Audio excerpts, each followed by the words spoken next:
أما بعد أعوذ بالله من الشيطان الرجيم بسم الله الرحمن الرحيم سبحان الذي أسرى بعبده ليلا من المسجد الحرام إلى المسجد الأقصى صدق الله العظيم وصدق رسوله النبي الكريم إن الله وملائكته يصلون على النبي يا أيها الذين آمنوا صلوا عليه وسلموا تسليما الصلاة والسلام عليك يا سيدي يا رسول الله وعلى آلك وأصحابك يا حبيب الله الصلاة والسلام عليك يا نبي الله وعلى آلك وأصحابك يا نور الله اللهم صل على سيدنا ومولانا محمد معدن الجود والکرم وآلہ وبارک وسلم۔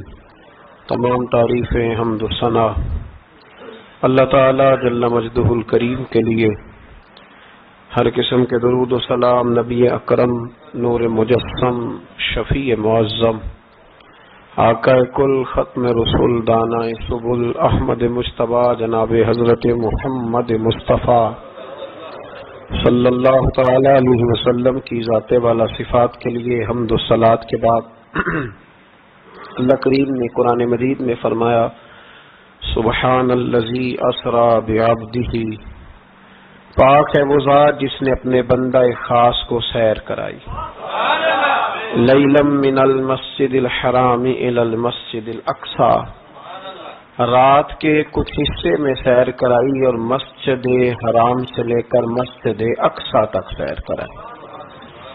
نبی کریم صلی اللہ علیہ وسلم کو اللہ نے بڑی ہی شانیں عطا فرمائی، بڑی عظمتیں عطا فرمائی۔ ان عظمتوں میں سے ایک بہت بڑی عظمت کا نام واقعہ معراج ہے۔ میرے بھائیوں، جب سے امت کے اندر خیالات تقسیم ہوئے ہیں، اپنی اپنی رائے لوگوں نے قائم کی ہے، تو کچھ ایسے ذہنوں نے بھی کچھ اختراعات ایسی بھی زمانے میں وضع کی ہیں، کہتے ہیں جی حضور کی تعلیمات زیادہ بیان ہونی چاہیے، نبی پاک کی شان بیان کرنے کا کیا معنی ہوا؟ یہ میلاد کا جلسہ، معراج کی محفل، حضور کی عظمتیں، شانیں، یہ کیوں بیان ہوتی ہیں؟ سوال یہ ہے ان دوستوں سے کہ اللہ کریم نے قرآن مجید میں فرمایا کہ انا اعطیناک الکوثر، محبوب بے شک ہم نے آپ کو خیر کثیر عطا فرمائی، دی ہے اللہ نے، دی ہے اپنے نبی کریم کو۔ کیا اللہ تو دینے والا ہے، رسول لینے والے ہیں، ہمیں کیوں بتا رہا؟ اس بات کو سمجھیے گا، اللہ دینے والا ہے، حضور لینے والے ہیں۔ قرآن میں کیوں ذکر کیا؟ تو رب فرماتا ہے تمہیں اس لیے بتا رہا ہوں کہ تم معمولی محبوب کے ماننے والے نہیں، اس محبوب کے ماننے والے ہو جنہیں اللہ نے بڑی ہی خیر کثیر عطا فرمائی۔ وَرَفَعْنَا لَكَ ذِكْرَكَ، اے محبوب ہم نے آپ کے لیے آپ کے ذکر کو بلند کر دیا۔ تو یا اللہ یہ بات تو محبوب سے کہہ لیتا اکیلے میں، ہمیں کیوں بتائی؟ قرآن میں کیوں ذکر ہوا؟ یہ وَرَفَعْنَا لَكَ ذِكْرَكَ میں امت کے لیے کیا ہے؟ تو فرمایا تمہارے لیے یہ ہے کہ تم اس محبوب کے ماننے والے ہو جن کے ساری دنیا میں چرچے۔ اعلیٰ حضرت فرماتے ہیں عرش پہ تازہ چھیڑ چھاڑ، فرش پہ طرفہ دھوم دھام، کان جدھر بھی لگائیے تیری ہی داستان ہے، کان جدھر بھی لگائیے تیری ہی داستان۔ تو نبی کریم علیہ السلام کی عظمتوں کا بیان، حضور کی شانوں کا بیان، نبی پاک کے تذکرے، وہ اس لیے ہیں تاکہ امت مسلمہ سر اٹھا کے جیے۔ اور وہ لوگوں کو بتائیے، ہمارے حکمران کئی دفعہ جب پاکستان کا اور یورپ کا موازنہ کر رہے ہوتے ہیں تو مجھے یوں لگتا ہے کہ جیسے بڑے شرمندہ ہیں پاکستان میں پیدا ہو کے، بڑے پریشان ہیں، ان کو بڑی تکلیف ہے۔ کاش یہ موازنہ اس طرح کرتے کہ وہ یورپ والے عیسائی اور یہودی ہیں، اللہ تعالیٰ نے ہمیں محبوب کریم کی امت میں پیدا فرمایا، تو پھر ان کا معیار اور ہوتا بات کرنے کا، پھر ان کے لفظوں میں وہ کمزوری نہ ہوتی۔ دیکھو نا، پاکستان میں کتنے حملے ہوئے، کتنے زیادہ مسجدوں میں بم پھٹے، کبھی کو حکمران آیا کہ آؤ مل کے جمعہ پڑھتے ہیں؟ لیکن نیوزی لینڈ کی وزیر اعظم نے یہ کام کر کے کمال نہیں کر دیا؟ ہمارے تو ابھی تک وہ ساہیوال کے یتیم بچوں سے ملنے کوئی حکمران نہیں گیا، کوئی نہیں گیا، اس لیے کہ یہ قوم تو ایسی ہے، ہمیشہ لائنوں میں لگ کے ووٹ دیتی ہے۔ ان کا کیا ہے؟ انہوں نے کل پھر گاڑیوں کے پیچھے اسی طرح بھاگنا ہے، جیبوں سے اسٹیکر بنوانے ہیں، اشتہار چھپوانے ہیں۔ یہ تو مطلب بھیڑ بکریاں دو چار مر جائیں تو کیا حرج ہے؟ یہ ہمارا سٹیٹس ہے، ہمارا۔ ان کا کیا ہے؟ ان کو تو پتہ ہے کہ ان کو کیسے یوز کرنا ہے۔ میں نے اس وقت بھی کہا تھا اور آج بھی کہتا ہوں، نمبر پلیٹ بدلنے سے گاڑیاں نئی نہیں ہوتی۔ گاڑی بدلے تو پھر اس کا نظام بدلتا ہے، بدلنا تو اس کا انجن بدلو، نمبر پلیٹیں نہ بدلو۔ یہاں نمبر پلیٹیں بدل کے وہی گاڑیاں دوبارہ روڈ پہ چھوڑ دی جاتی ہیں، نہ ادھر ادھر کی تو بات کر، یہ بتا کہ قافلہ کیوں لٹا؟ مجھے رہزنوں سے غرض نہیں، تیری رہبری کا سوال ہے۔ تو یہاں تو تباہی اتر رہی ہے۔ اللہ تعالیٰ سمجھنے کی توفیق عطا فرمائے، اللہ ہمارے حال پر رحمت کی نظر فرمائے۔ تو یہ شرمندہ ہو کے جو لوگ باتیں کرتے ہیں نا، معاذ اللہ کمزوری دکھاتے ہیں، یہ اس کمزوری کو دور کرنے کا بہترین علاج یہ ہے کہ ہر گلی میں، ہر کوچے میں، ہر نگر میں میرے مصطفیٰ کی عظمتیں بیان کی جائے۔ اور جہاں تک ان لوگوں کا تعلق ہے بیچارے جو کہتے ہیں واقعہ میں راج سمجھ میں نہیں آتا، تو ان کو میں پوچھتا ہوں کہ تمہیں تو اپنا وجود بھی سمجھ میں نہیں آتا، کیسے سانس لیتے ہو؟ معدے کا کون سا نظام ہے؟ نظام انہضام کیا ہے؟ جگر کہاں ہے؟ تمہارے وجود میں اللہ تبارک و تعالی نے جو چیزیں پیدا کی ہیں تو آج تک اپنے آپ کو نہیں سمجھ سکا، تو رب رسول کے معاملات کو سمجھنے چلا ہے۔ اپنی چھوٹی سی عقل کو اتنا پریشان نہ کر ورنہ تو الجھ جائے گا۔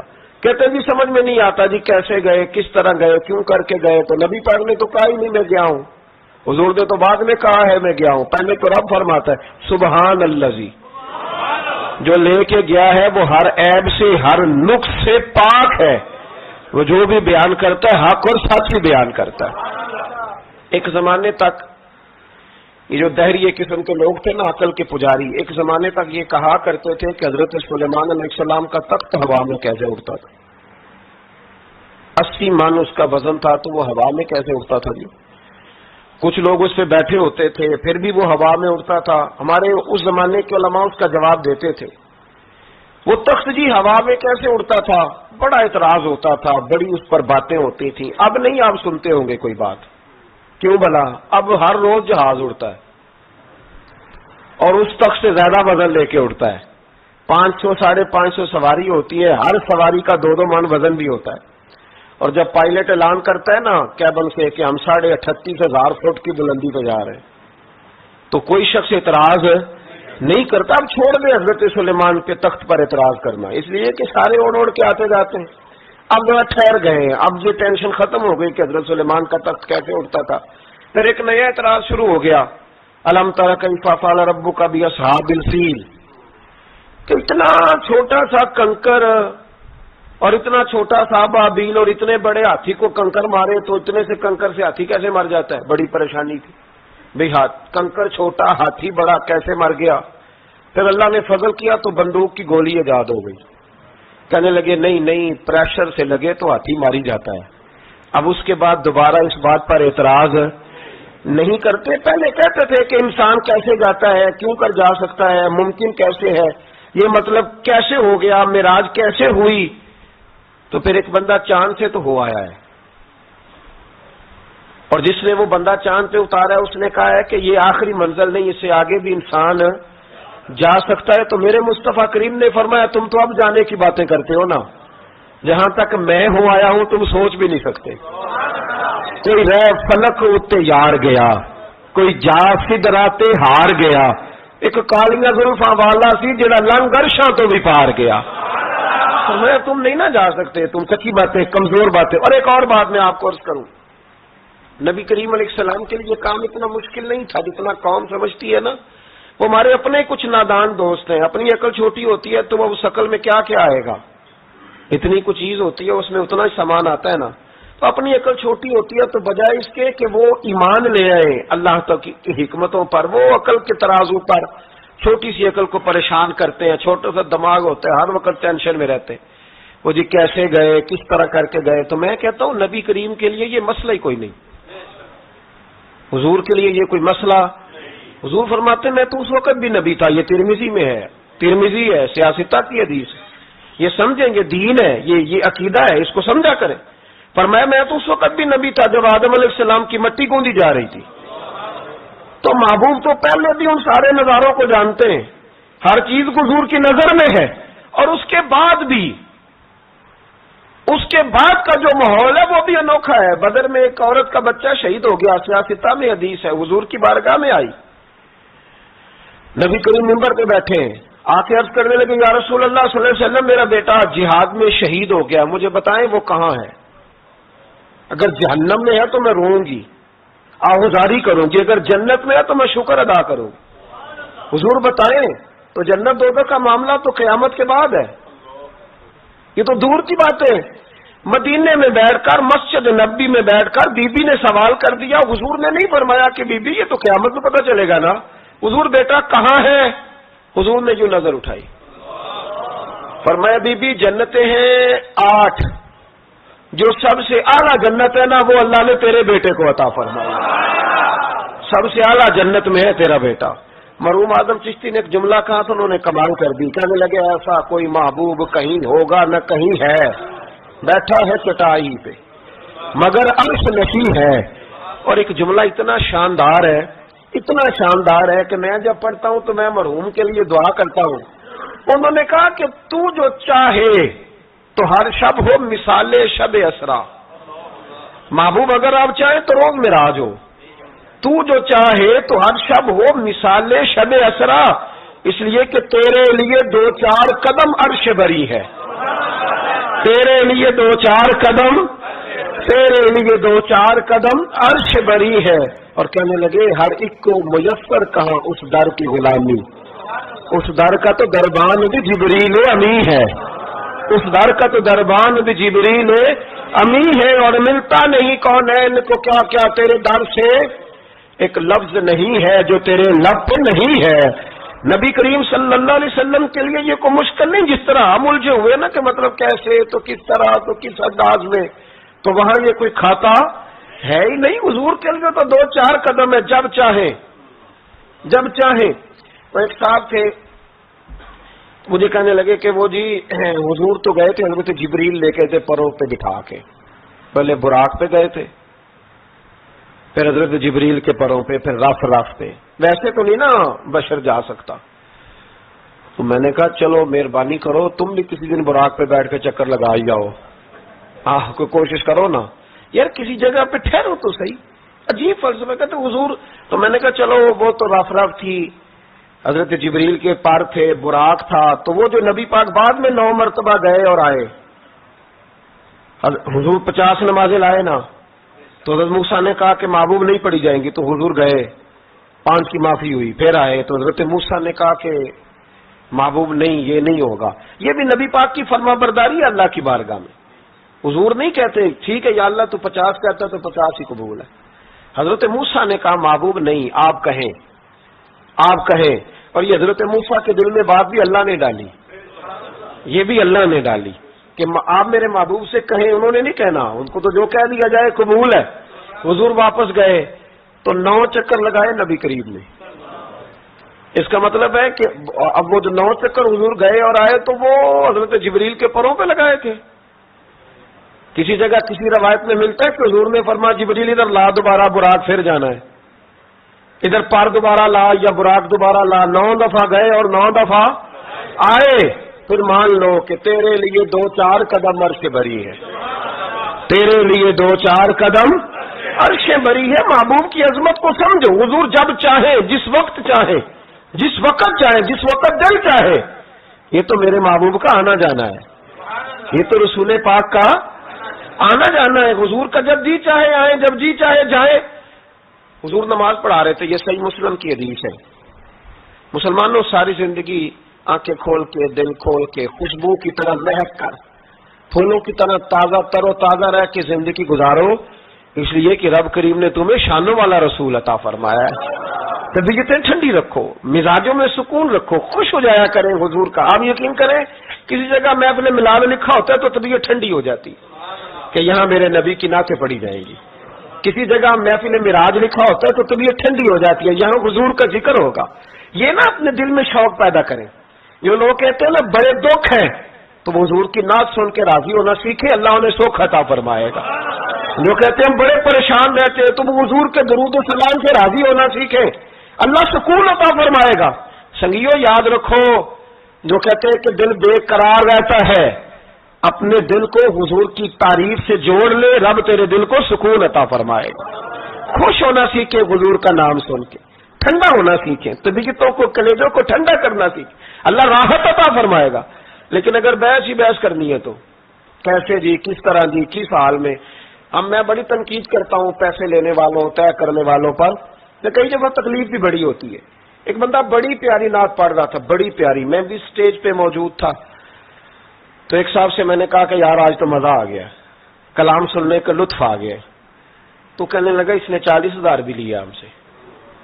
تو میں نے کہا یار ٹھیک ہے, اگر اس نے لے ہی لیا ہے نا تو تمہیں بحث کرنے کی کیا ضرورت ہے. جتنی اچھی وہ نعت پڑھ رہا ہے نا, میرے خیال میں 40,000 بھی تھوڑا ہے, اس کو زیادہ دینے چاہیے. اور اگر اس نے لے لیے, اب دے دیے, تو بحث کرنے کی کیا ضرورت ہے. اب تو مزہ لینا چاہیے کہ میرے نبی کا ذکر کر رہا ہے. وہ جو لے دے رہا ہے وہ اللہ اس سے حساب لے لے گا نا خود ہی قیامت میں. یہ ہم بھی شکوہ کرتے ہیں, سمجھانے کی کوشش کرتے ہیں, لیکن ان شکووں میں آ کے ہم نے نعت تو نہیں نہ چھوڑ دینی, حضور کا ذکر تو نہیں نہ چھوڑ دینا. اب اس کے نیچے آ کے وہ اپنا ذائقہ لینا, تو میں نے پہلے بھی آپ کو بتایا تھا, پھر بتاتا ہوں. میں مسجد نبوی شریف میں نا سلام کرنے کے لیے حاضر ہوا. اب تو میرے جیسے بندوں کو نقاب کر کے جانا پڑتا ہے نا, اس وقت ذرا جلدی چلے جایا کرتے تھے, موقع مل جاتا تھا. تو میں نا بابو سلام سے داخل ہوا تو ایک بابا جی بڑے سادے سے, پگڑی بھی سادی, طبیعت بھی سادی, تو اپنی موج میں وہ جا رہے ہیں. مواجہ شریف پہ حاضر ہوئے تو اس نے کہا چل حاجی نکل. دھکے دیتے ہیں نا, ان کی موج ہے, وہ دھکے دے رہے تو بابا بڑا راضی ہے. یعنی طبیعت بتاتی ہے, جس نے راضی رہنا ہوتا ہے, جس کا دل کرتا ہے راضی رہنے کو, اللہ توفیق بھی دے ہی دیتا ہے. اور کچھ بیچارے دنیا میں آئی پریشان رہنے کے لیے, ان کا پروگرام ہی نہیں خوش ہونے کا, اللہ ماشاء اللہ. ان کو بڑی ٹینشن ہوتی ہے, ادھر سے بھی ٹینشن, ادھر سے بھی ٹینشن. کوئی ہنس کے ملا تب بھی ٹینشن, نہ ہنس کے ملا تب بھی ٹینشن, پریشان ہی رہتے ہیں, مزاج بن جاتا ہے. بابا جی بڑے فریش تھے, بڑی طبیعت ٹھنڈی. اس نے دھکے دیے, کہ چل حاجی اللہ. تو بابا پتہ کیا کہتے ہیں, تیری خیر ہوئے پہرے دارا, اے روزے دی جالی چوم لین دے. تو وہ کہتے چل نکل, کہتا تیری خیر ہوئے پہرے دارا, روزے دی جالی چوم لے. میں نے اس بابا جی سے بڑی تربیت لی, میں جب بھی ان کو یاد کرتا ہوں میرا دل بڑا ٹھنڈا ہوتا ہے. وہ پھر اس نے تیسرا دھکا دیا, چل نکل. پاپا پھر کہتا تیری خیر ہوئے پہرے دارا, روزے دی جالی. اور وہ بندہ بالکل عربی النسل تھا جو دھکے دے رہا تھا. باہر نکلے, مجھے بھی دھکا دیا بابا جی کو, ہم باہر نکلے تو میں کیا بابا جی انہوں کو تو تہاڈی بھی سمجھ آتی سی. کہندے پتر مینوں بھی پتا ہے, میں تے اپنا رانجھا پہ راضی کرتا تھا, اور مینوں پتا ہے انہوں نہیں سمجھ آ رہی, میں نے پتا ہے انہوں کی پتا, میں تے پنجابی چ لگا اپنا. تو بھائی جس نے رانجھا راضی کرنا ہے نا, اس نے رانجھا راضی کر ہی لینا ہے. میں نے ایسے لوگ بھی دیکھے ہیں جو چھوٹے سے بچے کو کھڑا کر کہتے ہیں بیٹے مولا جا صلی اللہ علیہ وسلم آتا ہے, چل سنا میرا پتر. وہ بچے نے اس کو قصیدہ سنایا تو بابا جی 10 روپے دے کے اپنا رانجھا راضی کر کے نکل گئے. جس نے اعتراض کرنا ہے وہ سارا دن اسی چکر میں پڑا ہوا ہے, نے 50 لیا ہے, 40 لیندے. او بھائی تو جو لیتا ہے نا, تو اس کو جان چھوڑ. تو یہ دیکھ کے تیرے محبوب کا ذکر کرتا ہے نا, تو رسول اللہ کی بات سن. اب سننا تو انہی سے ہے نا. ہم دعا کرتے ہیں اللہ انہیں بھی توفیق کے ہدایت عطا کرے, کہ پیسے لینے والے سیانے ہو جائیں. اور سارے لیتے بھی نہیں, تو ان سے سن لیا کر جو نہیں لیتے.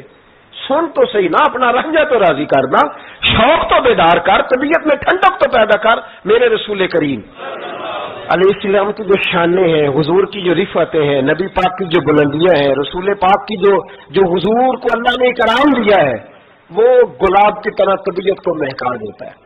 جب ہم چیزیں پڑھتے ہیں تو طبیعت ٹھنڈی ہو جاتی. ہمارے حضرت صاحب کا طریقہ تھا, کوئی حضور کی شان والی روایت پڑھتے نا تو رات کو کتاب پہ نشانی لگا لیتے, اور صبح نا وہ کتاب پکڑی ہوتی تو وہ کہتے ادھر آ بھائی یہ دیکھ کیا لکھا ہے قاضی یاس صاحب نے, یہ دیکھو کیا لکھا ہے. کہ نبی کریم علیہ السلام نے فرمایا اللہ تعالیٰ قیامت کے دن میری سفارش پڑھنا 70,000 امتیوں کو بغیر حساب کتاب ہی جنت میں داخل کر دے. یعنی ان سے کھڑا کر کے پوچھے گا بھی کوئی نہیں کہ کیا کیا, 70,000 بغیر حساب کتاب. یہ دیکھو کتنی شان والی بات.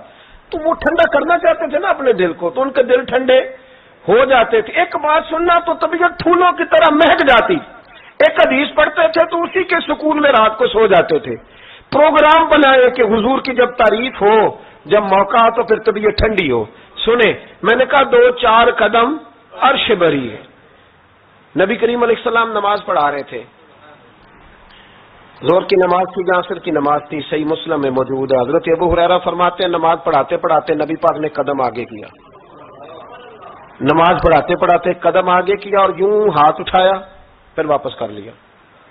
اب نماز پڑھ کے نا تو سلام پھیرا تو صحابہ عرض کرنے لگے یا رسول اللہ صلی اللہ علیہ وسلم، وہ نماز میں پیر بھی آگے کیا تو ہاتھ بھی اٹھایا، تو وجہ کیا تھی؟ اب پہلا سوال تو یہ ہے کہ آپ لوگ نماز پڑھ رہے تھے یا حضور کو دیکھ رہے تھے؟ تو صحابہ تو پہلے ہی بتاتے ہیں کہ بھئی ہم تو پہلی صف میں نماز اس لیے پڑھتے تھے کہ نماز بھی ہوتی رہتی تھی اور چپ کے محبوب کی دید بھی ہوتی رہتی تھی. حضور سے پوچھا یا رسول اللہ، وہ نماز پڑھتے پڑھتے قدم آگے بڑھایا آپ نے تو پھر پیچھے کر لیا، کیا تھا؟ اور ہاتھ اٹھایا تو پھر آپ نے نیچے کر لیا. تو نبی کریم فرمانے لگے نماز پڑھاتے پڑھاتے جب میں نے کہا نا سمیع اللہ لمن حمیدہ، اچانک میری نظر اٹھی تو جنت میں چلی گئی. نظر اٹھی تو جنت میں، تیرے لیے 2-4 قدم عرش بری ہے. تو محبوب فرماتے ہیں جب میری اوپر نظر گئی نا تو میں نے دیکھا کہ انگوروں کا ایک خوشہ لٹک رہا ہے جنت میں. تو میں نے ہاتھ بڑھایا کہ توڑ لوں. حضور کھڑے ہیں مسجد نبوی میں اور فرماتے ہیں کہ میں یہاں کھڑے ہو کے ہاتھ اونچا کروں تو میرا جنت تک پہنچ جاتا ہے. فرمایا میرا ارادہ ہوا کہ وہ خوشہ جنت کا توڑ دوں، اور ذرا میں نے پیر آگے بڑھایا ہی تھا تو میرے دل میں خیال آیا کہ جنت راز ہے تو راز ہی رہنی چاہیے. یہ راز کھول گیا تو مزہ نہیں آئے گا. تو میں نے پھر وہ ہاتھ واپس کر لیا. صحابہ کہتے ہیں جب نبی کریم نے یہ بیان کیا تو ہمارے چہرے نے تجسس سے کھیل اٹھے. تجسس سے ہم کوئی بات اور بھی سننا چاہتے تھے. تو محبوب فرمانے لگے اگر میں وہ خوشہ توڑ کے لے آتا اور تمہیں دے دیتا، تم قیامت تک بھی کھاتے رہتے تو تم سے ختم نہیں ہونا تھا. یہ صحیح مسلم کی حدیث ہے. او بھائی، میرے رسول کریم کے واقعہ میں راج پہ شکوہ کرنا، کہنا سمجھ میں نہیں آتی کیسے گئے تھے. تو جو چاہے تو ہر شب ہو مثال شب اسرا. نبی کریم صلی اللہ تعالی علیہ وسلم فرماتے میں ام ہانی کے گھر میں سویا ہوا تھا، کوئی آنے والا آیا، اس نے مجھے جگایا. اور جو لفظ حدیث میں بڑے شاندار ہیں. محبوب فرمانے لگے جبریل امین کہنے لگے یا رسول اللہ چلیے، رب آپ کی ملاقات کا شوق رکھتا ہے. اللہ آپ کی ملاقات کا شوق. یہاں بھی بڑی پریشانی ہوتی ہے بعض لوگوں کو، پتہ نہیں کیوں اتنے پریشان ہوتے ہیں. کہتے ہیں جی حضور تو حضرت جبریل سے مل کے واپس آ گئے. حضرت جبریل سے مل کے نا نبی کریم واپس آ گئے. مجھے اس بات کی سمجھ نہیں آتی کہ اگر حضور اللہ سے مل لیں تو کسی بندے کا اس میں نقصان کیا ہے؟ کچھ کیا مطلب ٹینشن کس بات کی ہے؟ اتنی پریشانی، اتنی موٹی کتابیں لکھ دی کہ نبی پاک نے اللہ کو نہیں دیکھا، حضرت جبریل سے ملاقات کر کے حضور واپس آ گئے. یعنی میں سمجھنا چاہتا ہوں، میری سمجھ میں آیا نہیں. میں نے بڑی عقل دوڑائی ہے کہ اگر حضور اللہ کو مل لیں، ملاقات ہو جائے، قرآن کہتا ہے وجوہ یومئذ ناظرہ الی ربہا ناظرہ، قیامت کے دن چہرے چمکیں گے اس لیے کہ اپنے رب کا دیدار کریں گے. میں بھی کروں گا انشاءاللہ، آپ بھی کریں گے. کہا چہرے چمکیں گے اس لیے کہ مومن اپنے رب کا دیدار. وہ میرے بھائی اگر ہر مومن دیدار کر سکتا ہے اور قرآن کہتا ہے نبی کریم علیہ السلام اگر اللہ کریم کا دیدار کر کے واپس آئیں تو اتنی زیادہ پریشانی علامہ صاحب کو، شیخ کو اتنی ٹینشن، اتنے زیادہ وہ آوازار ہوئے کہ اتنی موٹی کتاب لکھ دی اور ادھر سے دلیل لائے کھینچ کے، ادھر سے دلیل لائے. اللہ کا تو ادراک ہی کوئی نہیں کر سکتا، دیکھ ہی کوئی نہیں سکتا، ممکن ہی نہیں تھا. حضور تو گئے تھے حضرت جبریل سے ملنے. تو میں نے کہا آپ کو غلطی لگ گئی. وہ اس لیے کہ شیخ محقق شاہ عبد الحق صاحب محدث دہلوی رحمۃ اللہ نے لکھا ہے کہ کسی نبی کے پاس حضرت جبریل صرف 11 مرتبہ ہے اور کسی پیغمبر کے پاس 21 مرتبہ ہے، کسی کے پاس 30 مرتبہ ہے. اور نبی کریم علیہ السلام کی بارگاہ میں حضرت جبریل امین نے 24,000 مرتبہ حاضری دی ہے. 24,000 مرتبہ، 24,000 مرتبہ ہے حضرت جبریل. تو حضرت جبریل تو روز سویرے یہاں ہوتے تھے، ان کو ملنے جانے کے لیے اتنی محنت کرنے کی کیا ضرورت؟ وہ تو روز کھڑے ہوتے تھے. بلکہ علامہ صفوری نے ایک بڑی شاندار بات لکھی ہے یہ تو نبی کریم کی بات ہے نا، مولا علی شیر خدا۔ آپ فرماتے ایک دن حضرت جبریل علیہ السلام نا انسانی شکل میں، جب حضور نے فرمایا نا کہ میں علم کا شہر ہوں، علی اس کا دروازہ ہے، تو فرماتے ہیں جب یہ روایت حضور نے یہ حدیث بیان فرمائی تو حضرت جبریل انسانی شکل میں نا حضرت علی شیر خدا کے سامنے آ کے کھڑے ہو گئے۔ حضرت جبریل امین علیہ السلام کھڑے ہوئے اور فرمانے لگے علی سنا ہے علم کے شہر کے آپ دروازے ہیں، تو مولا علی فرمانے لگے مصطفیٰ کریم نے فرمایا ہے۔ تو کہا اچھا پھر اگر آپ علم کے شہر کے دروازے ہیں تو بتائیں بھلا اس وقت حضرت جبریل کہاں ہیں؟ کہتے ہیں تو جبریل کو ملنے گئے تھے، تو حضرت جبریل مولا علی کے سامنے کھڑے، کہنے لگے بتائیے اس وقت حضرت جبریل کہاں ہے؟ تو مولا علی شیر خدا جب آپ اپنے بڑے کو کوئی بات بتائیں گے نا جن کا ادب کرنا ہو اپنے بزرگ کو، تو پھر آپ فٹافٹ نہیں کہہ دیں گے آپ کو پتہ ہی نہیں۔ یہ مسئلہ ہے، بزرگوں کو آپ نے کوئی بات سمجھانی ہو تو الفاظ کا چناؤ، اور یہ بھی ہمیں شیر خدا نے ادب بتایا ہے، الفاظ کا چناؤ شاندار ہونا چاہیے، لفظ بڑے زبردست تشکیل پانے چاہیے، جملوں کی ترتیب بڑی مؤدبانہ ہو۔ حضرت جبریل امین نے پوچھا کہ بتائیے علی اس وقت حضرت جبریل کہاں ہے؟ تو حضرت مولا علی شیر خدا نے پہلے اوپر دیکھا، میری طرف دیکھنا، پہلے اوپر دیکھا، پھر نیچے دیکھا، پھر پیچھے دیکھا، پھر آگے دیکھا، دائیں دیکھا، بائیں دیکھا۔ یہ نہیں فرمایا کہ آپ جبریل ہیں، وہ تو انسانی شکل میں تھے نا۔ جملے دیکھیے، ادب دیکھیے، طریقہ دیکھیے بات کرنے کا۔ حضرت علی فرمانے لگے بھائی حضرت جبریل اس وقت نہ تو آسمانوں میں ہے، نہ زمینوں میں ہے، نہ مشرق میں ہے، نہ مغرب میں ہے، نہ شمال میں ہے، یا نہ جنوب میں ہے۔ فرمانے لگے جی وہ اس وقت کہیں بھی نہیں ہے، پھر بھی فوراً نہیں کہا کہ آپ خود ہی تو ہیں، یہ نہیں فرمایا۔ کہنے لگے یا آپ جبریل ہے یا میں جبریل ہوں، دونوں میں سے ایک جبریل ہے، اب فیصلہ کر لیں۔ تو حضرت جبریل مسکرائے، سر دامنی پہ شیخ ہماری نہ جائیے، ہم تو دامن نچوڑ دیں تو فرشتے وضو کریں۔ حضرت جبریل مسکرائے اور فرمانے لگے آپ تو ولی ہیں، جبریل تو میں ہی ہوں، آپ تو ولی ہیں، جبریل تو او بھائی یہ حال ہے ان کے غلاموں کا، یہ حال ہے ان کے غلاموں کا، تو میری سرکار کا عالم کیا ہوگا؟ کہتے ہیں جی حضور گئے اور مل کے نا حضرت جبریل سے تو واپس آ گئے۔ تو میں نے کہا اب نہ پریشان ہو، اگر حضور اللہ سے مل بھی لے تو آپ کا فائدہ ہی ہے، نقصان کوئی نہیں، آپ کا کوئی نقصان ہے، کوئی نقصان نہیں۔ نبی کریم علیہ السلام تو فرماتے ہیں جب رب کریم نے کہا نا السلام علیکہ ایھا النبی، معراج کی رات، السلام علیکہ، یہ جو تحیات آپ پڑھتے ہیں یہ معراج کا تحفہ ہے۔ جب کہا نا السلام علیکہ ایھا النبی، اے نبی آپ پر سلامتی ہو، حضور فرماتے ہیں رب نے میرے سامنے مجھے بٹھا کر کہا، سامنے یا رسول اللہ آپ نے رب کو دیکھا؟ فرمایا رأیت ربی بأحسن صورۃ، میں نے رب دیکھا ہے اور بڑی سونی صورت میں دیکھا ہے، بڑی سونی صورت میں سامنے بٹھا کے کہا السلام علیکہ ایھا النبی ورحمۃ اللہ وبرکاتہ، محبوب آپ پر سلام ہوا میرے نبی، رحمت ہو برکت ہو۔ تو حضور فرماتے رب نے تو مجھے سلام کہا تھا، میں نے کہا نہیں السلام علینا وعلی عباد اللہ الصالحین، یا اللہ جتنے بھی میری بات مان کے نماز پڑھے ان سب پہ بھی سلام بھیج، تیرا تو فائدہ ہو رہا ہے رب رسول کی ملاقات میں۔ السلام علینا وعلی عباد اللہ الصالحین، اے اللہ جتنے بھی صالح لوگ ہیں ان سب پر سلام ہو، ان سب پر۔ تو یہ تو معراج میں تیری میری بات، علامہ اسماعیل حقی رحمۃ اللہ علیہ فرماتے ہیں کہ 90,000 باتیں کی اللہ تعالیٰ نے اپنے نبی سے معراج کی رات، کتنی؟ اللہ اکبر۔ مزیدار بندہ مل جائے تو باتیں کرنے کا مزہ آتا ہے، شرط یہ ہے کہ بندہ پیار والا ہو، لیکن اگر بندہ اس طرح کا ہو کہ جس نے ہر بات میں ٹینشن ہی پیدا کرنی ہے تو اس کو دل کرتا ہے کہ بندہ دعا دے کے کہے کہ یہ ہفتہ فیس لے جائے تو 21 دن کے بعد دوبارہ آئیے گا، یہ ہوتا ہے۔ اور میرے ایک بزرگ تھے، کچھ لوگوں کو تعویذ دیتے تو کہتے 3 دن کے بعد آنا، کچھ کو تعویذ دیتے تو کہتے 21 دن کے بعد آنا۔ میں نے ان سے کہا اب یہاں 21 دن والا ٹینشن نہ لے لے کہ 21 والا شاید تعویذ ہی نہیں ہوتا ہے، لیکن وہ محبت والے تھے نا تو تربیت کرتے تھے باتوں کی۔ تو میں نے اس بندے کے سامنے پوچھ لیا، میں نے کہا حضرت صاحب تعویذ ایک ہی ہے، اس کو 3 دن کے بعد اور اس کو 21 دن کا وقفہ۔ کہنے لگے یہ مجھے ٹینشن بڑی دیتا ہے کہ سامنے کہنے لگے تو بیٹھا تھا میں نے 21 کہا ورنہ میں نے 121 کہنا تھا۔ تو بیٹھا ہے بندہ. دیکھیں نا آپ بات کریں آپ تو تھوڑا سامنے والے کو بھی سنیں, تھوڑا اس کی بات بھی سنیں, بوجھ نہ بنے. تھوڑا آپ دیکھیں غور کریں, کسی بھی محفل کے اندر بوجھ نہ بنے. آپ کوشش فرمائیں کہ ترکیب اس طرح کی ہو کہ سامنے والا پسند کرے آپ سے بات کرنا.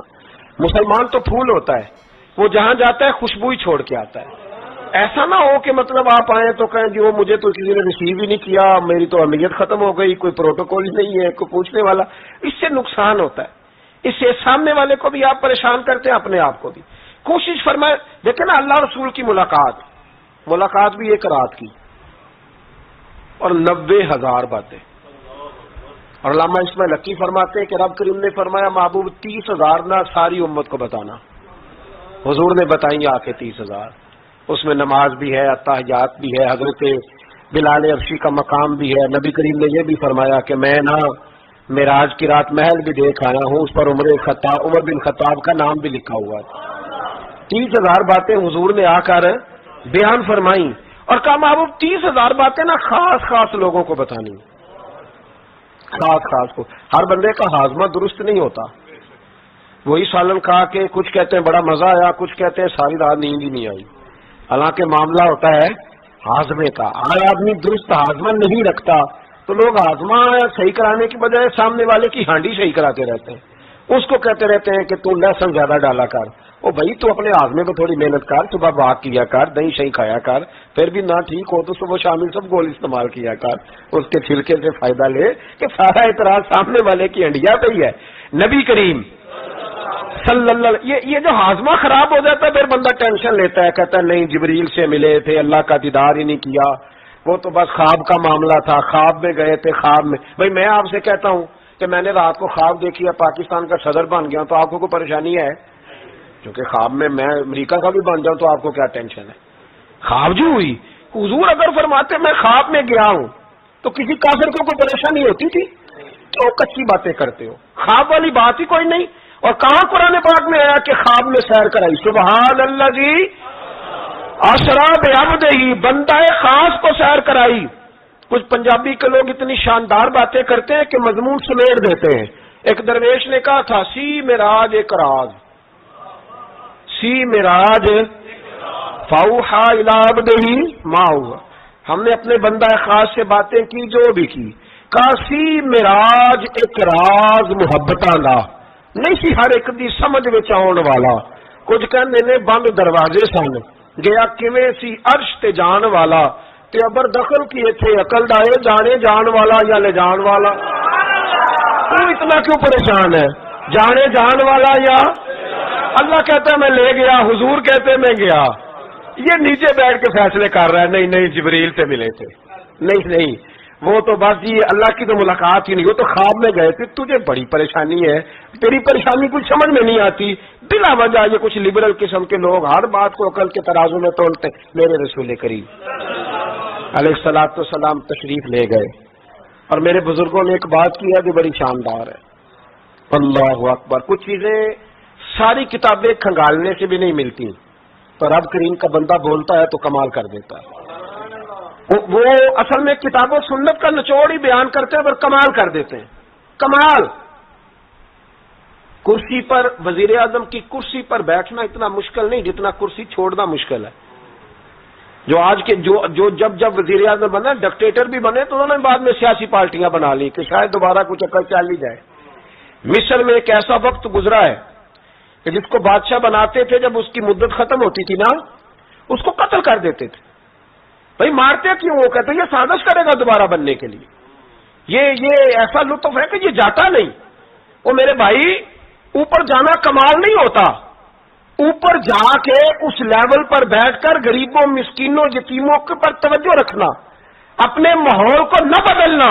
یقین کریں دنیا میں ایسے بہت سارے وقت آتے ہیں کہ انسان بڑا اونچا اڑ سکتا ہے, بڑے اسے پھر منصب بدلتے ہیں, جگہ بدلتی ہیں, آفریں ہوتی ہیں, وہ جہاں مرضی جا سکتا ہے, لیکن اپنے آپ کو کھڑا رکھنا ایک مشکل مقام ہوتا ہے.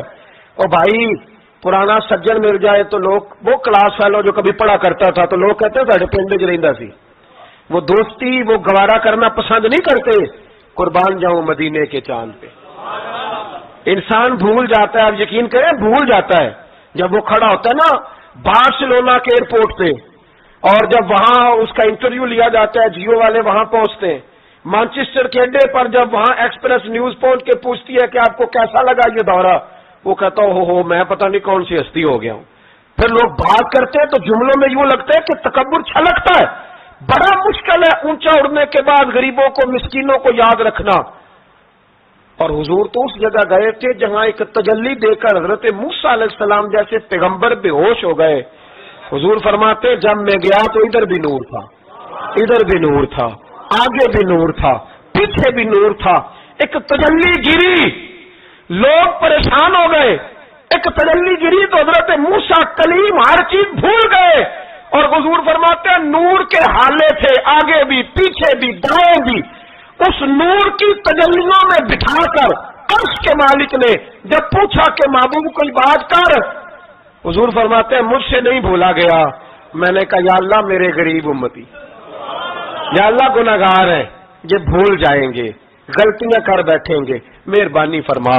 تو محبوب فرماتے ہیں رب کریم نے فرمایا وَلَسَوْفَ يُعْطِيكَ رَبُّكَ فَتَرْضَىٰ، محبوب اگر تو یہاں نہیں نہ بھولا ہم بھی تجھے ناراض نہیں کریں گے، تجھے اتنا دیں گے کہ تو ہم سے راضی ہو جائے گا، تو راضی ہو جائے گا بھائی، راضی ہو جائے گا۔ میرے نبی کریم علیہ السلام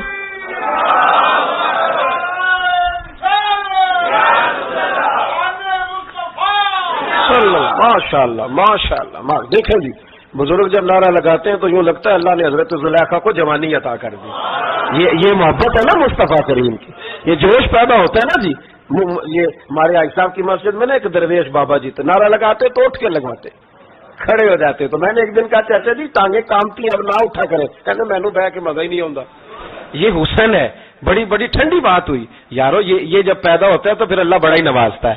ذرا غور کرے کیا عرض کر رہا ہوں، نبی کریم نے وہاں بات کی، امت کی بات کی۔ اور جب انسان دور سفر سے واپس آتا ہے نا تو غریب یتیم کہاں یاد رہتے ہیں، بچوں کا خیال ہوتا ہے، بچوں سے پیار ہوتا ہے۔ قربان جاؤں مدینے کے چاند تیری عظمت پہ۔ حضور نے فرمایا واپس تشریف لائے تو فرمایا بلال ہے، پہلا جملہ بلال، حضور حکم ہو، فرمایا کیا عمل کرتے ہو؟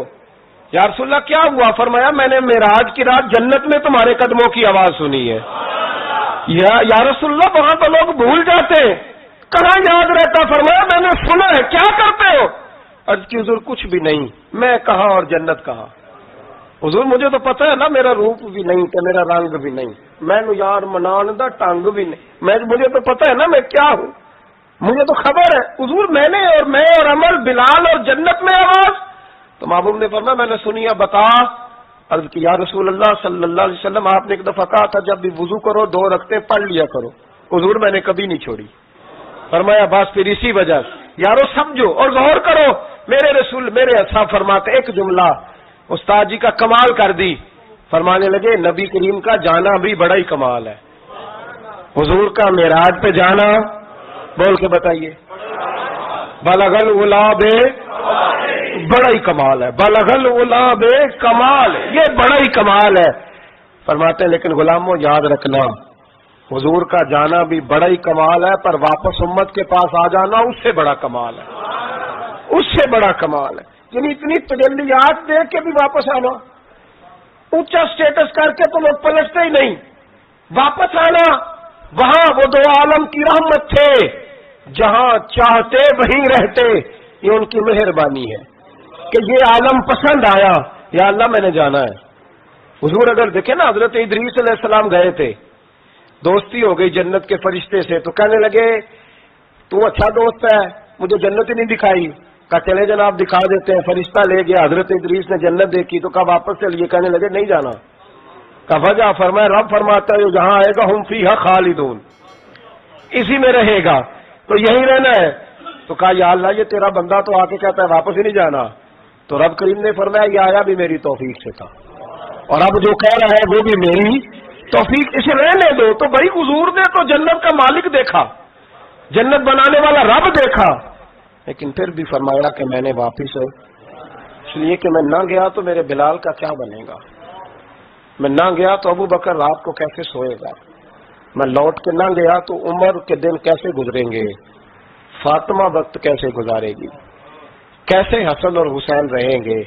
میں لوٹ کر واپس نہ گیا تو قیامت تک جو امتی گنبد خضرا پہ دکھ سنانے آئیں گے، ان کا کیا بنے گا؟ انہیں تسلی کون دے گا؟ کون گنبد کو دیکھ کے اپنی آنکھیں ٹھنڈی کرے گا؟ میں نے لوٹنا ہے۔ وہ دو عالم کی رحمت تھے، وہ جہاں چاہتے وہیں رہتے۔ یہ تو ان کی مہربانی ہے کہ یہ عالم پسند آیا۔ بلغ العلا بے کمال ہی، بلغ العلا بے کمال، کشفت دجا بے جمال، افنت جمیع خصال ہی، کیونکہ صلو علیہ صلو علیہ۔ یہ جو معراج کی رات آ رہی ہے نا، ساری رات نعتیں سن کے گزارنے کی کوشش کریں اور یہ مزہ لیں، دل ٹھنڈا کریں کہ ہم نے حضور علیہ السلام کی تعریف سننی ساری رات۔ کوئی نہ کسی محفل میں جا سکے تو وہ ٹیپ ریکارڈر پہ سن لے، جہاں اسے موقع ملے وہ سنے، اور کوشش کرے رات اللہ اللہ کر کے گزرے، اور سویرے روزہ رکھنے کی کوشش کرے رجب شعبان میں۔ اور یہ کوئی مخصوص نہیں کہ 27ویں کا رکھنا ہے، جب دل کرے رکھیں۔ ممکن ہو سکے تو روزے رکھیں، اور یہ بھی ممکن ہو سکے میرے بھائی تو درود پاک زیادہ پڑھیں۔ اللہ تعالیٰ توفیق عطا فرمائے۔ آخر دعوانا الحمدللہ۔